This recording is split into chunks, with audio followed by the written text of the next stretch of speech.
Hello one and all, welcome back to my channel, ForeverFabFour. Today we'll be taking a look at my guitar collection as a whole. This has been a very highly requested video, so I hope I do it justice. I've put a lot of time, effort, and work into this video. And if you do go on to enjoy today's video, please don't forget to share this video with your friends, leave a like, comment your thoughts below, and of course subscribe for more weekly Beatles content. But with that out of the way guys, let's go ahead and get right to the guitars. Thanks so much for watching, sit back, relax, and enjoy the show. Alright, so we'll go ahead and start with the guitars that are currently on the wall. The first one here is the Gretsch Tennessee Rose. This is a hollow body guitar with the TB Jones Hylotron pickups in it. It is a dark cherry finish, and of course it has the lovely Bigsby as you can see here. The correct model number is G6119T-62, so it's a 62 vintage reissue. This is a guitar George Harrison used, mainly on the Help album and on some other things I'm sure, but great guitar, really love it, highly recommend it. I probably prefer the Country Gentleman overall, and I've talked about that in some past videos, but yeah, it's a beautiful guitar. Hopefully the video will pick up the beautiful kind of dark cherry finish. Sometimes it looks black in spots, but trust me, it's not. It's a nice dark burgundy. So anywho, love this guitar. We'll go ahead and move on now to the next one on the wall. Alright, so up next is the Rickenbacker 360-12 C63. This is a reissue of basically George Harrison's guitar, almost identical to his first Rickenbacker 12-string that he owned. He had two of them throughout his career with the Beatles. Both were gifts from Rickenbacker, although this was the one most prominently used, mainly on a Hard Day's Night album. He used it on a few other things here and there, but I would say it's most famous for that opening A Hard Day's Night chord, and just used a lot on that album in general. So my personal opinions on it are about the same. I love mine very much, just like George Harrison loved his. And not only is it an absolute work of art, I mean, look at that Bobinga fingerboard. That's the type of wood it is, Bobinga, with those cool crushed mother pearl inlay trapezoid looking things. But look at that finish too. That Firego finish is immaculate, and it makes a sound like no other guitar. That jangly, Beatlesque, really cool tone. So yeah, great guitar. Definitely check out some covers if you've never heard it. We will go ahead now and move on to the Epiphone Casino. So this particular Epiphone Casino is, I believe, a 91 or 92 Japanese reissue of the original vintage style Epiphone Casinos, obviously. And the reissues don't do the originals justice. I'm hoping at some point in the future to pick up an original, preferably with a Bigsby just like George Harrison's. But this guitar is good, especially for the money. I don't know exactly how much the Japanese reissues go for. I know that these reissues are generally higher quality than the newer reissues, so I would recommend saving a few dollars and picking one of these up. They might be about the same price, but like I said, really don't know. But yeah, it's a great guitar. It's a workhorse, makes some cool tones. I haven't played it much recently, but I'll definitely do some covers with it in the future. So pretty neat guitar. That's the Epiphone Casino.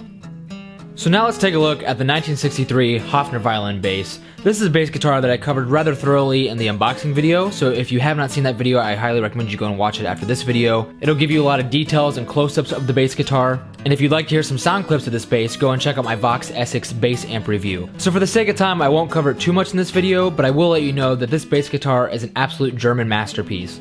Not only is it aesthetically pleasing, but it's also a dream to play. It makes replicating Paul McCartney's tone very easy. Sometime in the near future, I plan on doing a comparison between this particular bass and the Icon series, which is Hofner's entry-level bass guitar.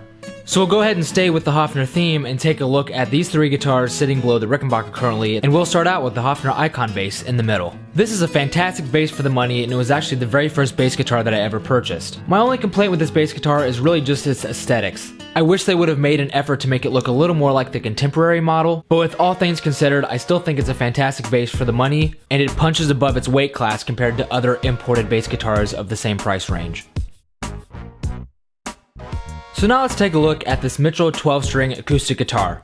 I picked this guitar up about 5 years ago now at Guitar Center when it was on sale for I believe $200. I'm not sure how much they go for now, but with all things considered, this is a fantastic acoustic 12-string guitar. Although it can sometimes be a little tough to play, it continues to make great sounds every time I pick it up. Since I don't play it too often, I don't plan on replacing it soon, but who knows, maybe down the line I just might. Anyone who's a longtime viewer of this channel will know I'm a bit of a Gretsch fanboy, and it's all thanks to this Gretsch Electromatic right here. This guitar was a gift from Fred Gretsch in May of 2010, and I consider this to be my first quality guitar. Over the years, I've picked up 4 of their guitars and lots of Gretsch memorabilia, and consider it an honor to continue being friends with Mr. Fred Gretsch himself, Joe Carducci, and Ron from their sales team. Through them, I've been able to purchase all my Gretsch guitars at discounted rates that would be hard to pass up. So we'll continue with the Gretsch theme now and move on to the George Harrison Duo Jet. Out of all my Gretsch guitars, I would have to say that this Duo Jet is my favorite. I've always had a fondness for the Duo Jet models since they remind me so much of a Les Paul. However, I think this one is extra cool because it is the George Harrison signature model. It has all the adaptations that George Harrison did to the guitar when he first acquired it in the early days of the Beatles. Some of the modifications include black painted back and sides, which would normally be mahogany, a few random screws painted black, and a misplaced strap button. Even if I wasn't a huge Beatle fan, I know that I would still want to pick this guitar up. It stands alone as a high quality guitar with a sound that's hard to replicate. Not to mention it's in a pretty freaking cool pink case. Who doesn't want a tweed and pink case? You'll see a lot more of this guitar to come in future covers of early Beatles songs.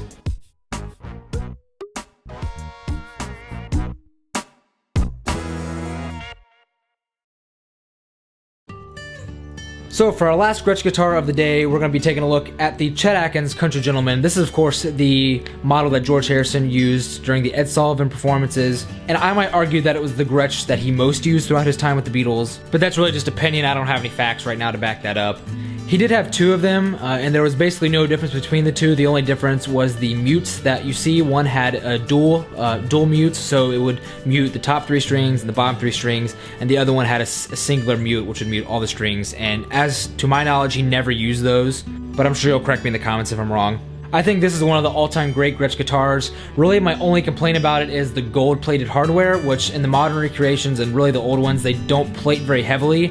So as you can see on the Bigsby arm there, it comes off very easily. As you can see on my particular model, there's a beautiful flame top and back, which are finished in a beautiful walnut stain. So that concludes all the Gretsch guitars for today, but now it is time to move on to the other main G guitar company, Gibson. Alright, so we'll start the Gibson category off guns a-blazing here with the SJ200. This is basically the only high-quality acoustic guitar that I own, and it's probably the only one I will ever own, because it's all I really ever wanted and ever needed. This is pretty much my dream acoustic guitar. I wanted one of these long before I knew that it had a Beatles connection. This is one of those guitars that, yeah, it has a Beatles connection, but I didn't buy it because of that. I bought it because I think it's an amazing acoustic guitar. Not only is it very, very, very aesthetically pleasing, it's a beautiful, beautiful guitar. It just feels really good in the hands. I like the neck profile on this one, and it sounds stupendous. It sounds fantastic. Nice and loud and a really balanced tone. And yet again, it's very, very, very, very, very beautiful. So the Beatles connection with this is George Harrison had it, used it for Here Comes the Sun. They used it on a few other things. I know John Lennon used it on Two of Us, on the Let It Be album, and then George later gave it to Bob Dylan, who used it on whatever Bob Dylan plays. I'm not a big Bob Dylan fan, but I think Bob Dylan actually still owns the original one. Not sure. You can do some Google searching. And this is acoustic electric, so what more could you really need from a guitar? And you can see the plug and the hardware there. And yeah, that's it for the SJ200. Amazing guitar. So moving on now to the Les Paul category, we will start by taking a look at the 72 Les Paul Gold Top Deluxe reissue thingamabobby. I picked this up when I was on vacation in Memphis, Tennessee back in 2011 or 2012, I believe. And I was able to play this in the factory store and check it out, and I would have never wanted a guitar with mini humbuckers, but I love this guitar. The mini humbuckers sound fantastic. I never thought I would care for mini humbuckers. And the cool thing is, too, if you don't like the mini humbuckers, you can switch them out for P90s. I know, mini humbuckers are kind of a Marmite thing. You either love it or you hate it, but I like it. This guitar is fantastic. It plays really well. And I know I've never used it in a cover or anything, but I do play it. It's just one of those fun jamming guitars and stuff. So, yeah. We'll stay with Les Paul theme now and move on to a guitar that I very recently picked up. This is my newest purchase. This is a 2011 custom shop reissue of a 1960 Les Paul Tobacco Burst. And I love this thing. I play it almost every single day. And for the sake of time, I won't talk about it too much to try to keep this video a little bit shorter. And since I already covered it so thoroughly, you can go check out the video if you want to know more about this awesome, awesome guitar. So we will leave the Gibsons behind now and move on to some Fender guitars, and we will start with what is possibly my favorite guitar in my entire collection. This is the Custom Shop Limited Edition Fender Rosewood Telecaster. I love this thing with all my heart. It was a dream guitar, and the fact that I own it is still kind of almost surprising to me. There's a whole story as to how I acquired it and I will tell that another day if people are really interested, because I would have never been able to afford one of these if it wasn't for what happened. But yet again, another story, another day. But essentially what this is a reproduction of George Harrison's Rosewood Telecaster. And they have made a George Harrison reissue just very recently. They made, I think, 300 of them, and they are outrageously expensive. They are almost twice as expensive as these are. They're about 10 grand, and they are not worth it. Anyone who wants to buy Rosewood Telecaster just like George Harrison's, buy one of these, because I think there's maybe one difference between this and the George Harrison quote-unquote, reissues. So you can see the beautiful, it's what I call a maple sandwich. It's rosewood with a little slice of maple in between and then more rosewood. You can see all the custom shop goodies, the ashtray, which I'll put on in a second, you can see in a picture. But yeah, love this. I'll probably do a full review video because I can't talk about it enough. Like I said, trying to keep this video a little short, a little shorter if possible. Moving on now to a Fender acoustic guitar. I have 4 acoustic guitars. This one is actually technically my dad's, who does play a little bit of guitar. This was his guitar that I think he got as a gift in the late 70s maybe, but for what is probably a maybe $300, $400 guitar, it sounds and plays really good. It's, kind of shows you just how good an instrument can be with age. So now let's go ahead and take a quick look at the Smartnew Stick. This is a 000 CXE Black is the model. And one of the things I really like about this guitar is just how durable it is. If one of my friends wants to mess around on guitar, if I need to travel with a guitar or need to play guitar outside for a long period of time, I'll take this because humidity doesn't affect it.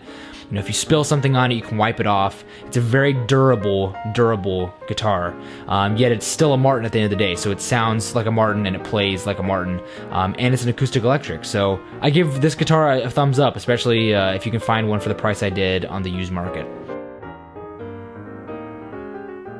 So last but certainly not least is one of the crowd favorites. This is the Rickenbacker 325. This is one of those guitars that almost feels like a myth until you actually play one or own one, because you almost never see them in guitar stores. But when you do finally find one, it is pretty exciting. And really, I guess that's the best way of explaining this guitar. This guitar is very exciting, it's very joyful, it's very happy. This is through and through a rhythm guitar. It's not a lead guitar, and the main reason being is because of how compact it is. If I put this next to a full-size guitar, which I will, I'll include that just so you can see just how small this guitar is. And yeah, I did pick a pretty big guitar to put it next to, but that kind of emphasizes my point that this is a 5/8 scale neck, the body's small. It was meant to be kind of a training guitar, I guess, for lack of a better term. But through and through, it's a Beatles instrument too. It's good for Beatles music. It's good for like 60s rhythm. You can do a few, neat little things on it. It is not a guitar to go and shred, Led Zeppelin on, or it's really not probably good for modern music. And if it wasn't for the John Lennon Beatle connection, I don't think they would have ever remade this instrument.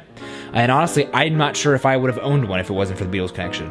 But that being said, I do love this Rickenbacker 325. It'll stay with me till the end of time, I'm sure.